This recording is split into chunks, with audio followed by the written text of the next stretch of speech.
Welcome back to another video. Today I want to talk about the beauty of football because as you guys know, Neymar's name was thrown under the bus on the overlap. And look, I like the overlap. I listen to the overlap. Every time they have a guest on or even the weekly videos, I watch the overlap.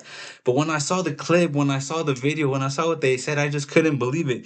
And I wasn't going to do a video on it because everyone on Twitter, social media, everyone was together, united. Everyone got with Neymar, everyone united. Everyone agreed with what I said. So I was like, okay, I won't make a video on it.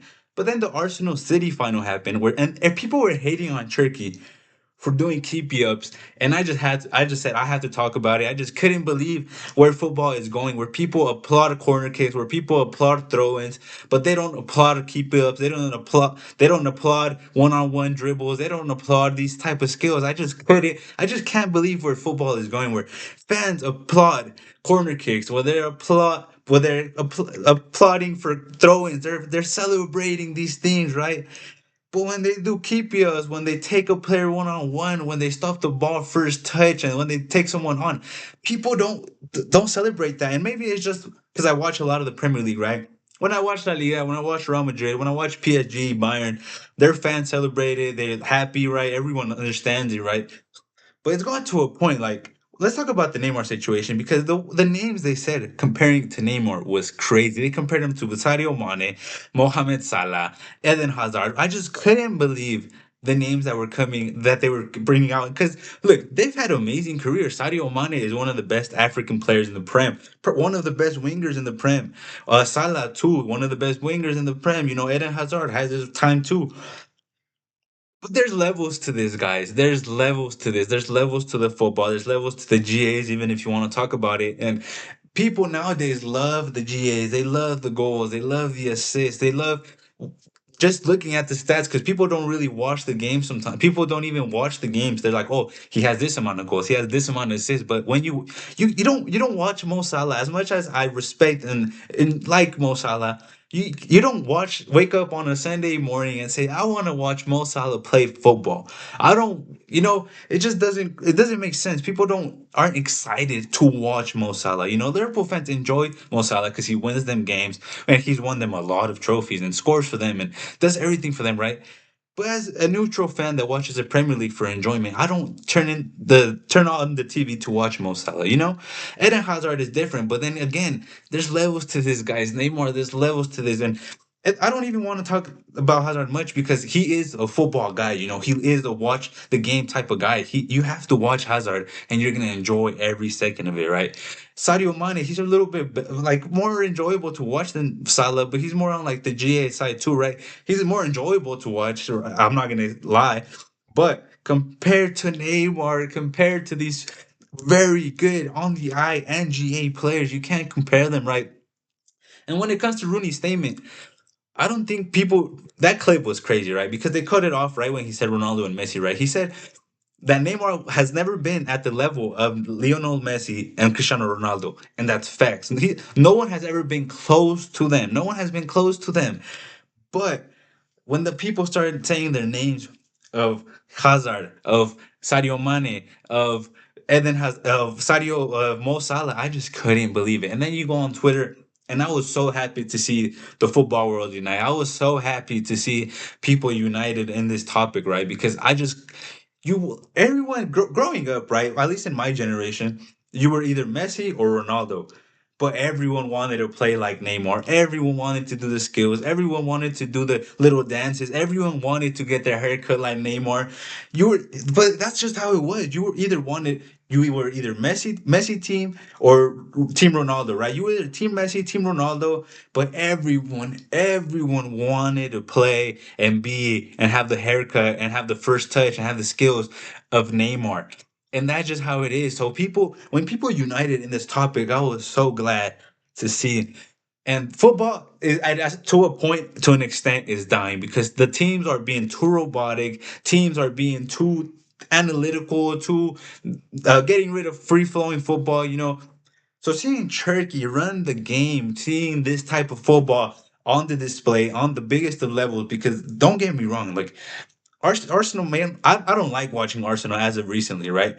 But they're a very good team. You can't deny that. So seeing Turkey against a team like Arsenal play the way he played, control the attack, move, passing moves, do skills, it was such a joy to watch. Seeing Doku take his right back, taking Ben White every time he could, one on one. Gets the ball one on one, and if he saw there was it was just two on him, he would pass it back right. But every time he got the ball, he would look at Ben White and he's like, "I'm gonna go for you. I'm gonna take you on." Same with Semenyo. Semenyo on the right against Incapié. He gets the ball. He's like, "Okay, I'm gonna take you on." He took on Incapié. Incapié had a yellow, and he just kept taking him on. He would take it out wide. He would go wide and cross. He would go out wide, fake a cross, come back in. It just this is what football is about, guys. And maybe I watched too much of the Prem, right? And maybe I did because I've been watching a lot of Prem for a good amount of time now. And so maybe I see how robotic football is in the Prem, how physical and things, right? Because you look at the Prem, you look at the wingers. Doku I like, but he's not consistent. He doesn't get that final third actions like the nice assist or the couple good goals, right? He's not very good when it comes to that final. He's been improving this season. He improved a lot, but he had injuries too. But I look at the top teams in the Prem. I look at their wingers. I look at their creative players, right? Creative players, tens, wingers, whatever, right? I look at Arsenal. I'm not the biggest fan of Saka. You know, I respect what he's done. I respect what he is. But when it comes to being world class or being this player that I enjoy watching, I wouldn't say I'm there. Um, Trossard, Martinelli, they're not there at all. Or Odegaard, I'm not a bigger fan of Odegaard. I like Eze. Eze is a player from that team that I like.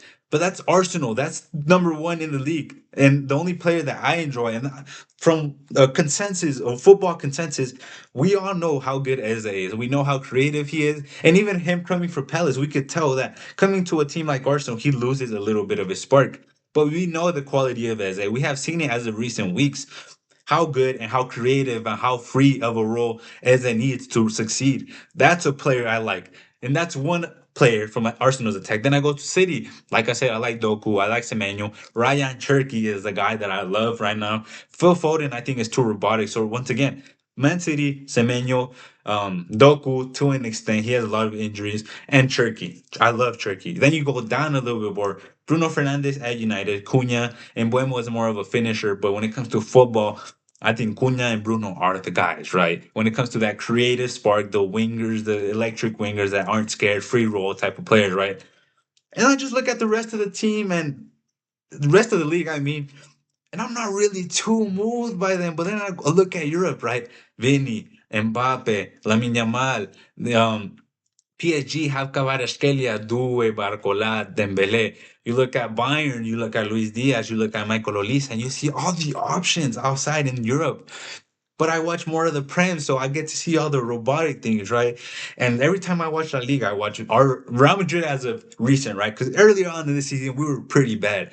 But then I watch Barca. It's such a joy to watch. You know, they're my rivals. I hate watch almost every time, but when I watch them, I enjoy the games. Like even if they win, Lamine Yamal goes crazy, Pedri goes crazy. It's just crazy players, right? Amazing, like footballing players.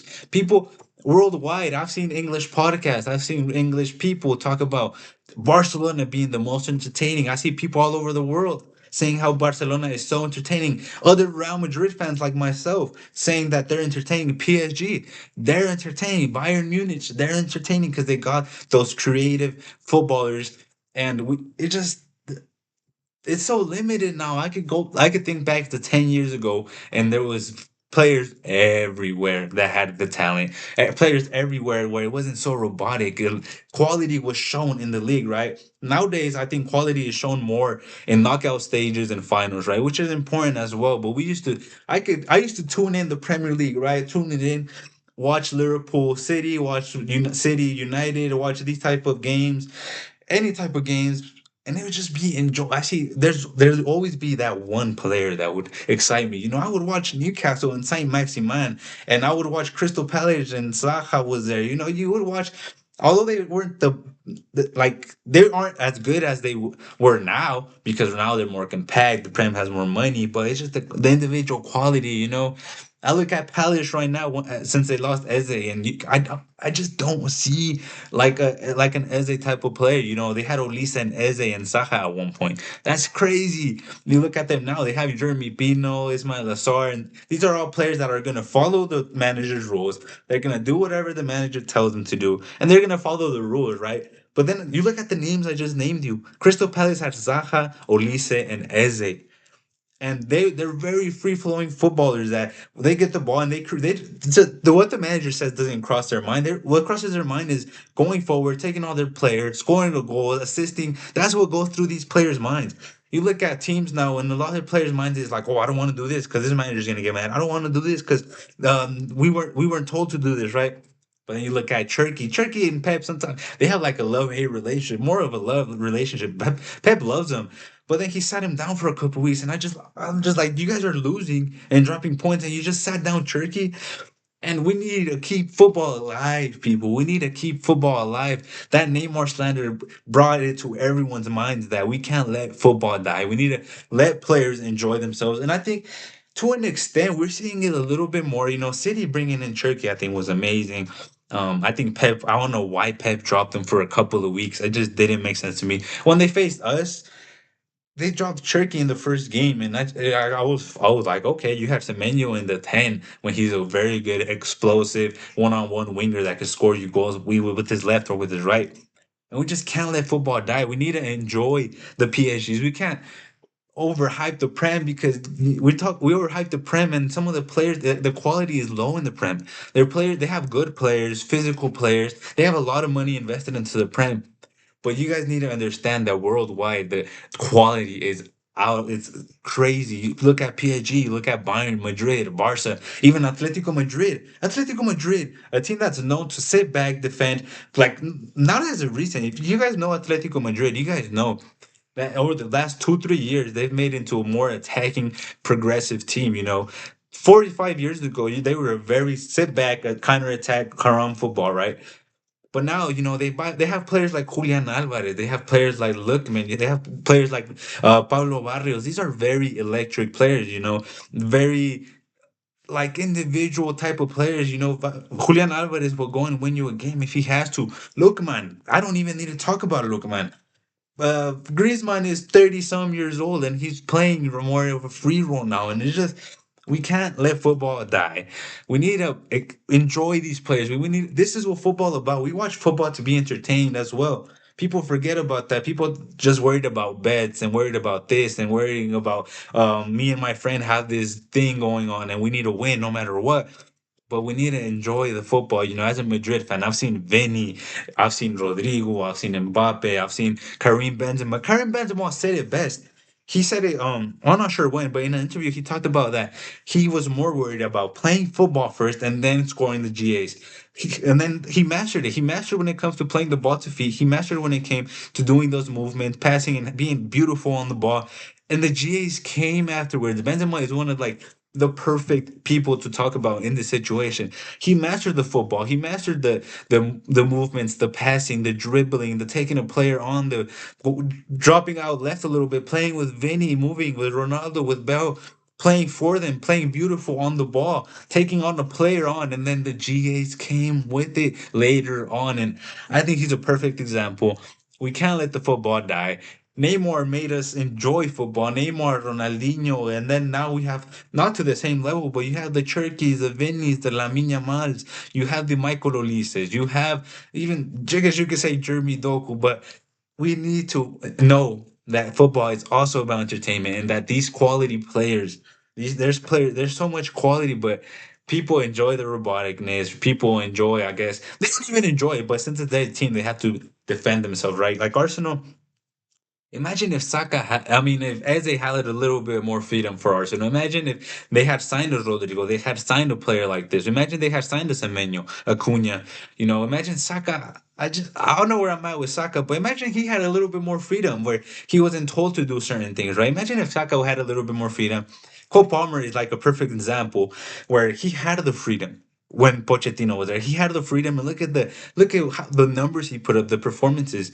But now he's in a system and this and that. He can't do this, and he has to make do these positions and play a certain way. And now his level have dropped immense for the last 2 years. Last season he had a slow season. This season it's been a very slow season too. There's players that with freedom are gonna show up and win you games, win you titles. But we can't let football die, guys. Please.